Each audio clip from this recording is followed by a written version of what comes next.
Alright, here are all the books that I've collected since the last video about a year and a half ago. It looks like it's fewer and fewer books every time, but like I've said in previous videos, I'm always running out of shelf space, and now I've got my collection kind of dispersed in like 3, 4, 5 different locations now. So I gotta do some organization there. I guess we'll go left to right, like usual. We've got The Art of Sam Yang. I can't remember, I think I didn't kickstart this because the shipping to Canada was pretty ridiculous, even though this is a local, this artist lives in my city. So that was kind of crazy. So I think I waited until it was available from the publisher. Was it 3D Total? Yeah, 3D Total. Worth of the wait, though. Yeah, great artist, great YouTube channel if you want to look him up. Sam Does Art. Some weird controversy when I posted the video of this book. People were commenting and being like, hey, this looks like AI art, this is trash, which I agree AI art is trash, but the commenters were confused because unfortunately AI has been trained on artists like Sam, and that's kind of developed what we recognize now as AI style.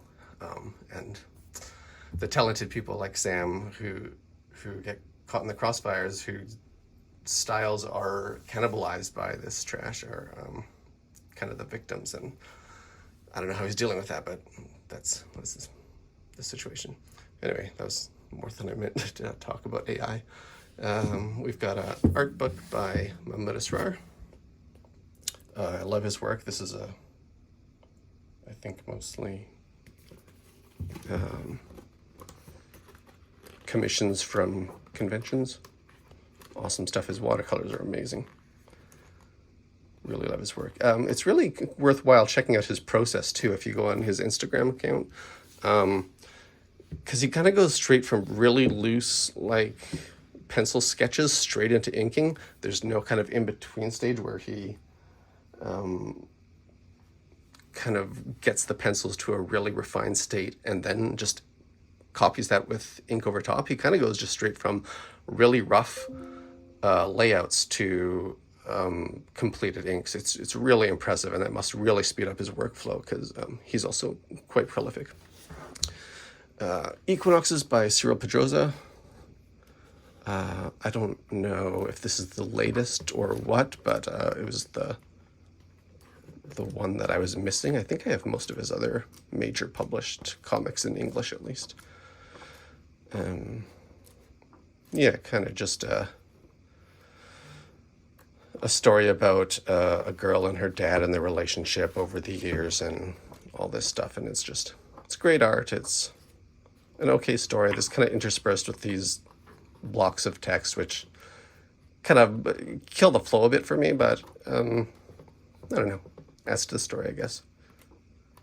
And the majority is obviously, as you can see, images, so really good book. I don't think I enjoyed it as much as actually all the other books of his that I have. The medieval political drama that I mentioned in one of the previous videos, and then his the smaller kind of black and white comic. I forget what that one's called. Yeah, but I think this is probably my least favorite of his, but it's still really, really good. He's a great artist, great storyteller. Mike Mignola's Hell, Ink, and Water, which is his, I think this is the latest art book from Mike Mignola.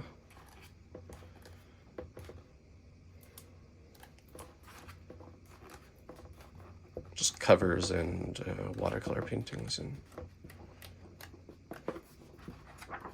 good stuff as usual. This is The Art of Tactics Ogre by Akihiko Yoshida. I always have trouble remembering Japanese names. Akihiko Yoshida, yeah. I was so confused when I pulled this out because it's still shrink wrapped, and I was like, what? Because I filmed a video of this one. I think what must have happened is the slip, when I got the book in the mail, the slipcover was all torn up or something, and I must have asked for a return. So I got it swapped out, and this one's just unopened now. So unfortunately I can't show you now, but I've done a video of that, so you can look that up on my channel. He's such a master, Akihiko Yoshida. He does the character designs for some of my favorite video games in the by the Evilise Alliance, is that what they're called? Like Final Fantasy Tactics, Final Fantasy 12, Vagrant Story, which is like my second favorite game of all time. Yeah, that stuff. Amazing creative team behind those games. We've got Casanova 2 and 3. I must have shown the first volume in a previous video. I had that one for the longest time and like didn't read it. But then I was like, okay, I'm going to sit down and read this. And I was like, okay, I'll order all the volumes, read it in one go. But I still haven't done that yet, but at least I have the other volumes. So Gabriel Ba and Fabio Moon.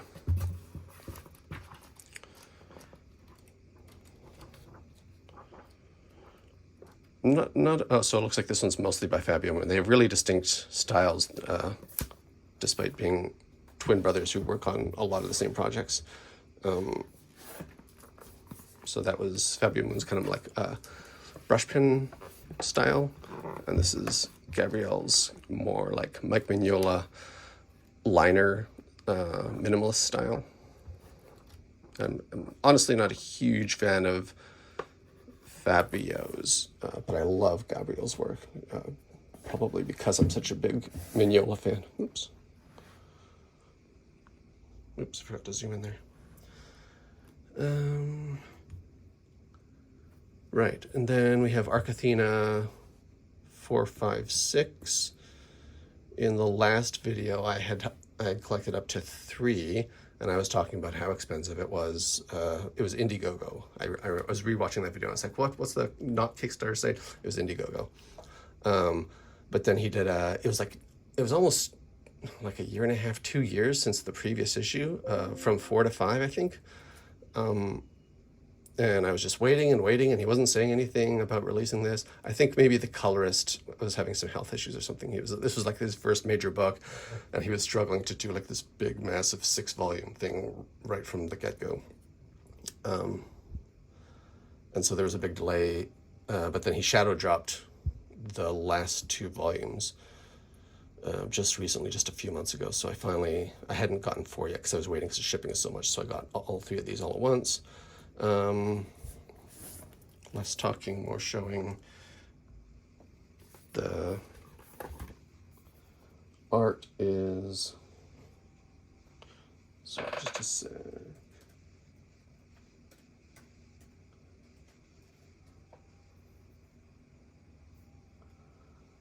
The art is good as usual. I was listening to a podcast episode, what's it called? Ink Pulp or something?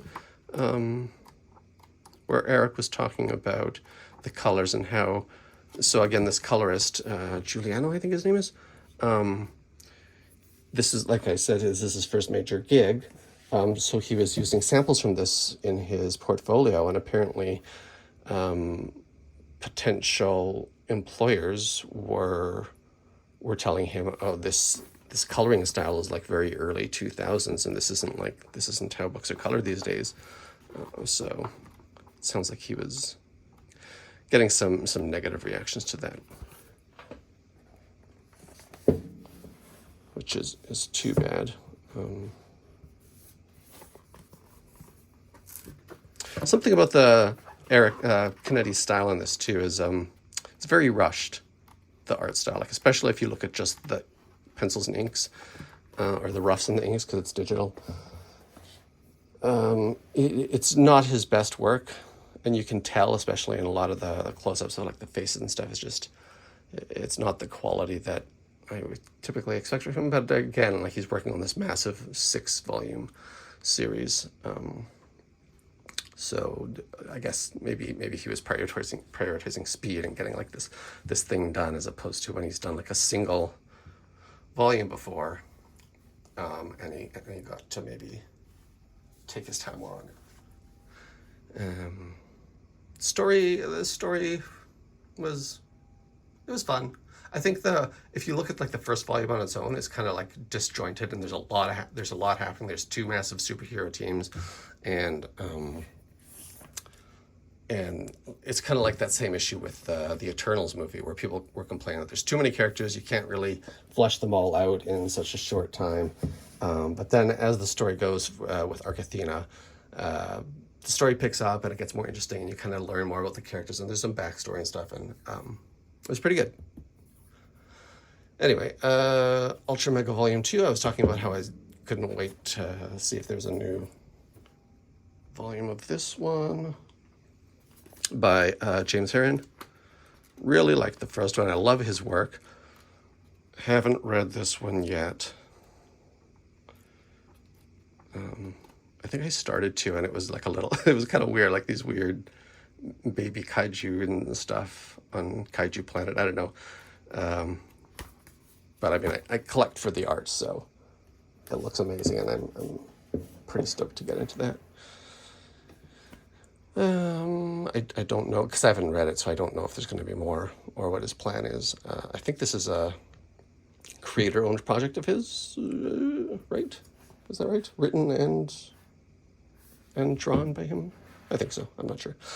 Speaking of creator-owned, I think this is Mahmud Asrar's creator-owned, although he teamed up with Jason Aaron for writing. I don't know how involved Mahmud was in the plot of this. Bug Wars. So I was waiting for this one. It sounds super fun. It's just like Honey, I Shrunk the Kids, like medieval fighting in backyard setting.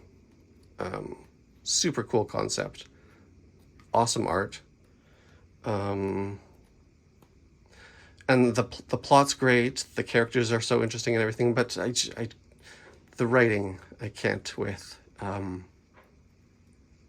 It's just, I don't know what it is. It's trying really hard, kind of like 60s X-Men kind of style. The art's amazing. I really like the plot, but the writing is kind of a little insufferable in my opinion. Birdking Volume 2 by Crom Christensen. Again, great art. This is that kind of Mignola-esque artist. Very, very simplistic. Again, ooh. I've read this, but I forgot. There's like a very, very Dark Souls design. Sigurd or Siegmeyer from Dark Souls. And yeah, he's done a lot of Dark Souls fan art too, Dark Souls Bloodborne stuff. But I had the same problem with this one where I really like the art, but the writing was... Did someone else write this, or did he write it? I think he had this Daniel Friedman guy help him with writing, though I think it's his plot, again, another creator-owned. But yeah, it was weird, the writing. Like, there was one point where there was like a sentence with words that were just used out of order, like it didn't make sense grammatically. It was kind of strange. What do we got next? Miss Marvel, The New Mutant by... Oh, this is the one that's written by Iman Vellani, who's the actor for Miss Marvel in the MCU. I haven't read this one yet, but that was kind of half the reason for getting this one. But the other reason was the Carlos Gomez art. It was super tight. Really love his stuff. And had he done another Miss Marvel that I have? I can't remember. Maybe not, but I've got a handful of his books that I really like.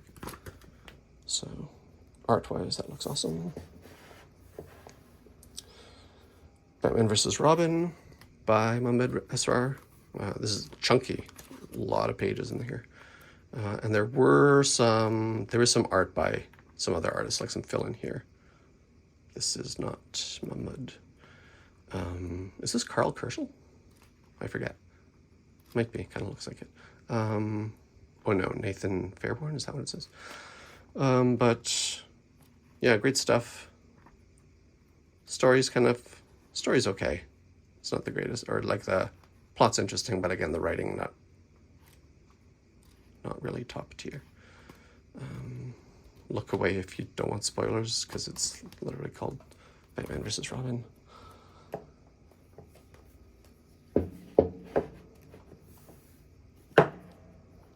Got a new J. Scott Campbell sketchbook. I don't know if it's new, but I mean new to my collection, obviously. This is good.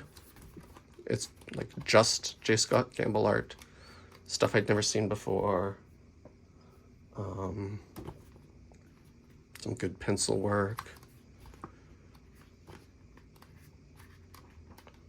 This cost me more than it should have, but I mean, his books are kind of rare and expensive anyway, so considering that, it wasn't too bad. If you look at the video I did of this, you can see in the bottom corner, he did like a kind of flipbook style on both sides. I guess I'm just doing it now too, but it's also hard to kind of get all the frames of this, but I thought that was a super cool bonus. Like it's just packed with art and concepts from Danger Girl that we never saw in the comics, so kind of trying out different styles, and yeah, really good book. I kind of, a lot of the time I prefer sketchbook style art books over, I don't really like art books that focus on just cover, like finished cover art. It's just, that doesn't interest me as much, you know, because you're kind of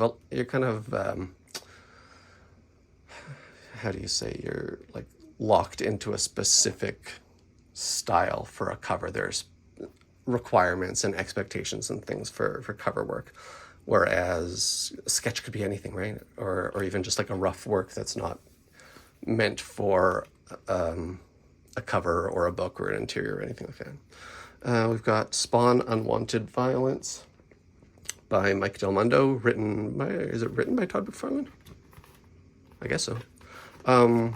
So Mike Del Mundo, awesome. Speaking of covers, he's another artist like J. Scott Campbell, who's known more for his cover work than anything else. But just like how I mentioned, I prefer his interior work far more. He's so good.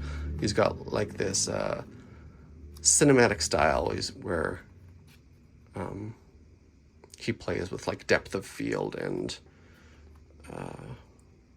really emphasizing like foreground, midground, background, and things like that. And his color work and everything is just excellent. Another example, unfortunately, though, of a really, really badly written book. So it was a slog to get through reading it, but looking at it is, such a treat. All right, Nemesis Reloaded.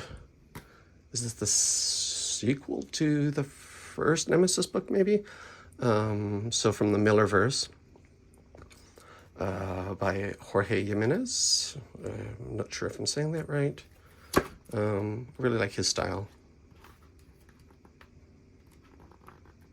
Not much to say. Mark Miller's a great writer, though, so no trouble reading this at all. This was a pleasure to read.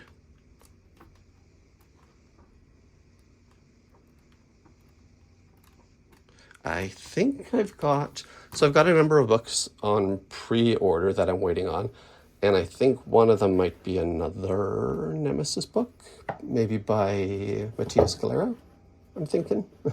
Off the top of my head, I'm not 100% sure. Here's another, is this Carlos Gomez again? Yeah, Carlos Gomez, Rogue and Gambit. Which, I think I did read this one. So,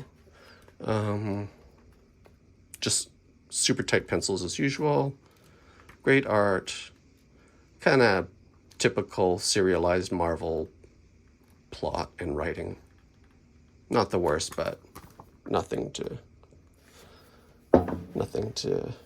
memorable, really. Big Game. It's another Mark Miller, this time by Pepe Larraz, who is incredible. What is... Oh yeah, so this is like the culmination of all these different... There's Kick-Ass and Chrononauts and The Order. There's Nemesis there. So this is kind of like all of the Millerverse heroes and villains coming together for one big thing. Again, look away maybe if you don't want plot spoilers. Oof. The art, though. The art and the colors. Who did colors on this? Is this Dave Stewart? I can't... Oh, Giovanna Nero. Oh. Yeah, the colors are awesome. Really, really good. I read this one, and I don't really remember, but I don't remember it being bad either.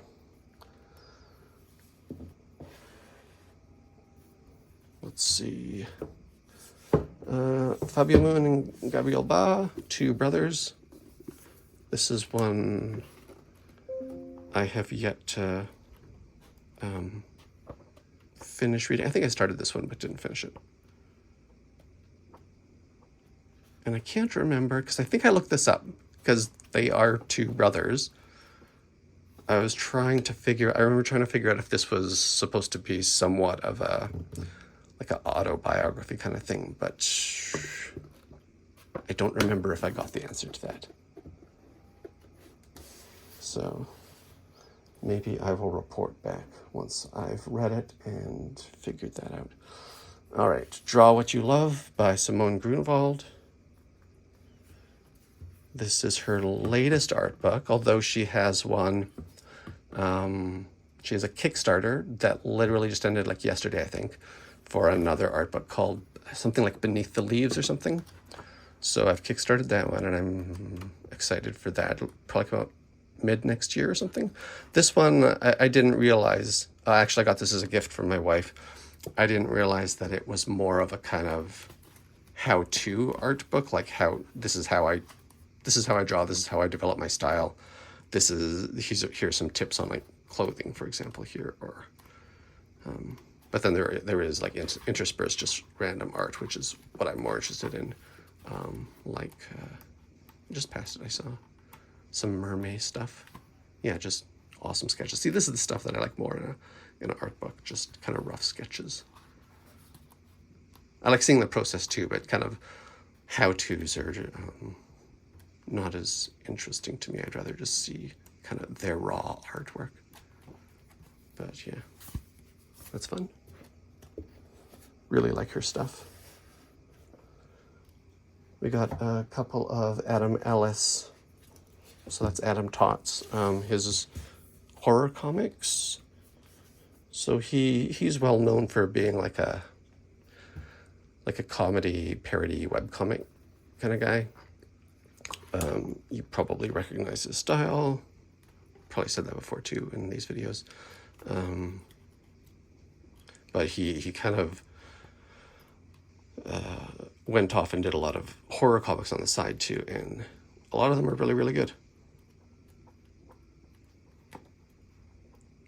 I seem to remember that the first one or two in this latest collection especially were particularly good. This is the newest one. Ooh, look at that. And that's Let Me in Your Window, and then Bad Dreams in the Night was the previous one.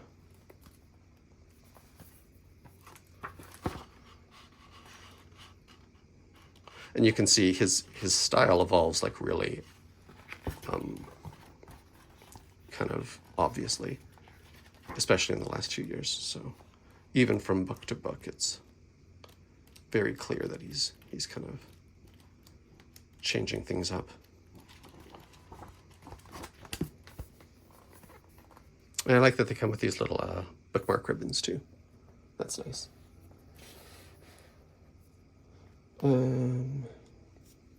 This is Rosanna Fung's latest book. She's a local Toronto artist.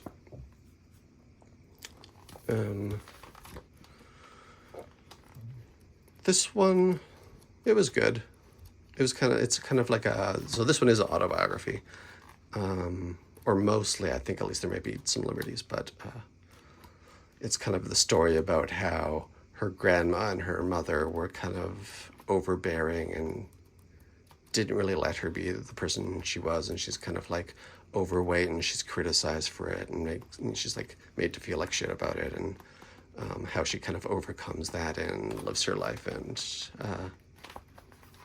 yeah, I think it's a really positive book.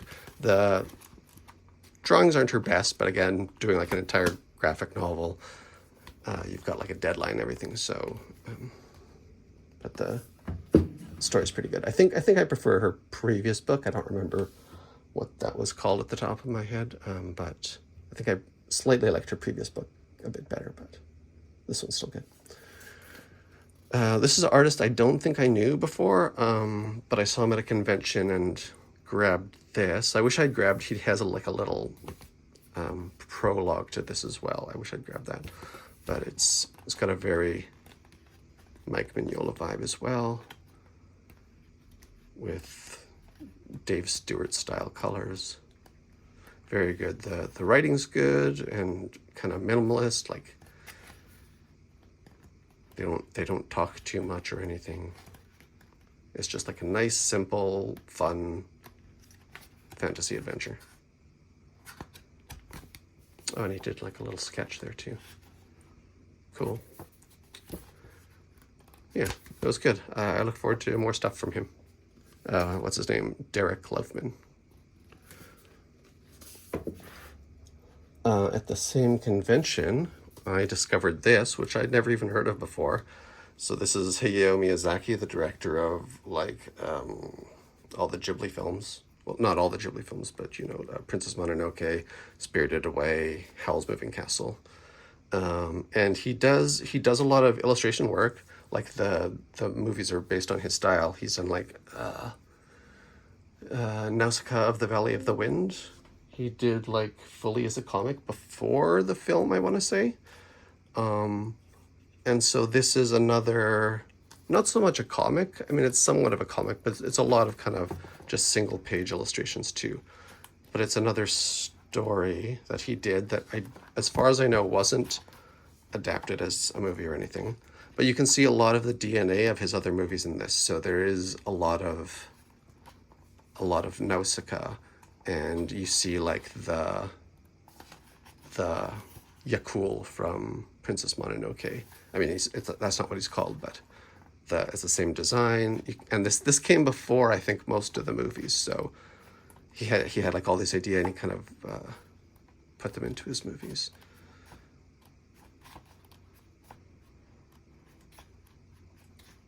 It's just the story is amazing.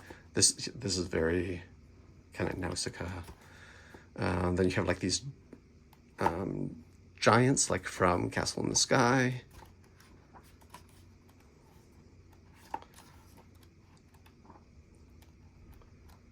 Yeah, really, really good. This might be my favorite Miyazaki story. I really, really like it. Highly recommended. So I'd never heard of this.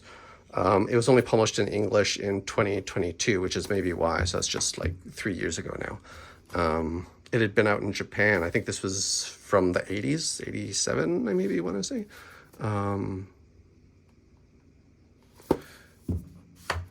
But yeah, it was a nice discovery. Me and my wife were at the convention. We saw this. We like had a double take. And we were like, "What the heck?" And we flipped it open, and we were like, "How have we never heard of this?" And yeah, glad I found that. Hopefully, it's not too hard to find if you are interested. And lastly, we have Ash's Cabin, which is Jen Wang's latest book. I feel like I maybe did this in a video, maybe not. And as always, it's amazing. It's like great art, great story.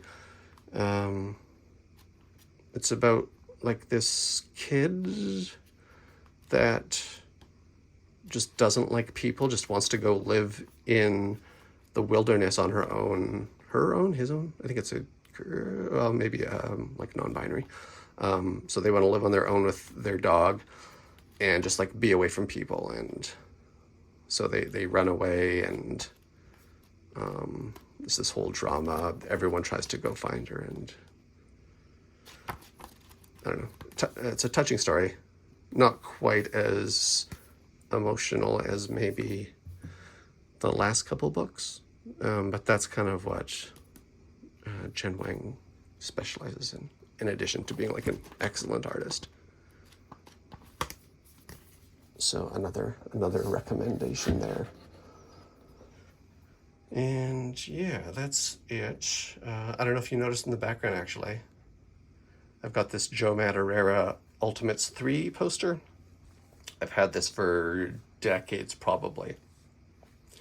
Yeah, just really like it. It fits my space perfectly, so just thought I'd point that out. And I'm about to go film a new complete collection video, so that's something to look forward to. I haven't done one in quite a few years, and I thought I'd kind of do it a little more in depth than previously. So I got like this kind of camera, a camera mount that'll let me be hands-free, and I can kind of pull out every single book and flip through them and stuff like I am with this video. So that should be fun. That'll probably be like an hour and a half or something, or maybe even 2 hours with the number of books and the kind of depth I plan to go into things. So yeah, look forward to that. And then as usual, I guess we'll do another of these in another 1.5 years or so. I do have some other books that are on my on like my pre-order list. So if I just grab my list of that, I can give you a taste of what to expect down the road. So I've got the art book for a board game, another board game by Matsura Satoshi. So I had a kind of monster concept art book by him. And then I mentioned that I kickstarted a board game of his, Hidden Leaders. So he's doing art for another board game called Yield, but for the Kickstarter, it was possible to back just the hardcover art book and not the board game. Because I do like board games, but I kind of running out of room. I don't actually play a lot of them. So this new board game is called Yield, and Yield Battle for Asrar, is that the game? Yeah. So the art book for that is coming, don't know when. I backed the art book of Bengal, I think he's a French artist. His art book is called Core Collapse Supernova, and that was on Indiegogo. That's been a few years in the making. We did get, all backers got like a free PDF of the book, so we have been able to see the whole thing, which is nice. But the physical book should be in, I don't know, sometime maybe next year. Art of Mike Del Mundo. That one's kind of cool, but that one I'm a little worried that that's going to be mostly covers, because that's what he's known for. When his team reached out to fans about what they wanted to see in an art book, because I'm on his mailing list, they were like, do you want to see more covers? Do you want to see more sketch work? What do you want to see? And I tried to make it clear that I would be really interested in more kind of rough sketches and stuff, as opposed to mostly covers. So hopefully there's a good mix in there. That Kickstarter only opened up a couple months ago, so that's probably a year or two out still. Beneath the Leaves, that's the Simone Grunwald art book that I mentioned, that I kickstarted. That was even more recently than the Mike Del Mundo one, so that'll be a while still. I pre-ordered, there's a kind of a reprinting of Kim Jong-gi's Fellows, which is like his erotic drawings. So I guess there was an exhibition they did of his work, because he's unfortunately passed away now. And this is kind of like a catalog of that exhibition, as opposed to a reprinting of the original art book. but it was much cheaper, so that made it manageable. And yeah, I'm looking forward to that. Oh, apparently that should be out in December, so we'll see about that. Yeah, so Nemesis Forever. What was the... So Nemesis Reloaded I did here, and then yeah, so Nemesis Forever is coming out, and that's, yeah, by Matteo Scalera, like I thought. Looking forward to that. That should be May next year, so that's a wait. Ludo Lulabi's Ghost Pepper Volume 1. I was tempted to get the serialized issues. I think it's 4, maybe 5 issues, especially since the first one had a variant cover by Joe Mad. And obviously, as you can see from the poster, he's technically my favorite artist because he is the artist that got me into art and made me go to art school and stuff. So I was tempted to get the serials of Ghost Pepper, but I didn't. I'm just waiting for the trade paperback, and that seems like that should be out in January. There's an Amazing Spider-Man book by Pepe Larraz. And again, I'm waiting for the trade paperback, so that should be out, it looks like December. And then just yesterday I backed the first art book by one of my favorite artists. He goes by Norasuko. He does mostly like erotic art. And that's called The Prey and Other Works. So that's some of his comic work. And then hopefully, because the comic's quite an old one, hopefully he's got some recent work in there too, especially since this one is not cheap and I'm more interested in his recent work. So yeah, that's what's coming up. That's, how many was that? That's 9 books that I've got waiting. And then obviously there'll be other things that come up as they're released or that I discover them or whatever. So yeah, I'm just thinking, I was thinking it'd be nice to like edit in kind of maybe shots of the covers of these books that I just mentioned but wasn't able to show. But it's easier for me to edit on my phone and it's harder to do that. So we'll see if I do that or not. More likely not, but you can always go Google those books and see what they look like. But yeah, so that'll be it for now. Look forward to the full collection video, and we'll do another of these in another 1.5 to 2 years. See ya.